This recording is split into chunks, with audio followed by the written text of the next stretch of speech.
আমি ভাত খাবো কোন টেন্স হচ্ছে? কোনটা সহজ হচ্ছে? আমি ভাত খাবো, ও আমি ভাত খাবো, এটা প্রেজেন্ট টেন্স। কি Present. Present tense?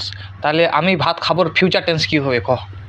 Future tense, হ্যাঁ ফিউচার তো মানে I I eat rice tomorrow. হ্যাঁ আই ইট রাইস টুমরো, এটা কি ফিউচার টেন্স? তাহলে অতীত, অতীত পাস্ট টেন্স কি হবে ওইটা? আমি ভাত খাবোর হ্যাঁ I eat rice yesterday. I eat rice yesterday, মানে ইয়েস্টারডে মানে অতীত, হ্যাঁ না?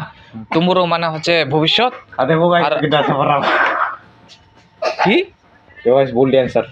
বলতে অ্যান্সার 100% ঠিক ঠিক অ্যান্সার বলে দিছিস, হ্যাঁ না? यस्टरडे तो की यस्टरडे तो ইয়েস্টারডে পাস্ট টেন্স, হ্যাঁ না? हां টুমরো ফিউচার টেন্স। তো বর্তমান টেন্স কি হবে? প্রেজেন্ট টেন্সের কি उदा तो कहनु तो কি কহ? I eat rice now. Now, now present, Now. Yesterday future, tomorrow sorry কি বলো, ইয়েস্টারডে পাস্ট, হ্যাঁ না? Yesterday pass. ইয়েস্টারডে পাস্ট আর হচ্ছে আর কি বলো, আর নাওটা হচ্ছে প্রেজেন্ট। খুব ভালো অ্যান্সার করলো। হ্যাঁ কোন স্কুলের স্টুডেন্ট তুই? कहनु तो आंसर दे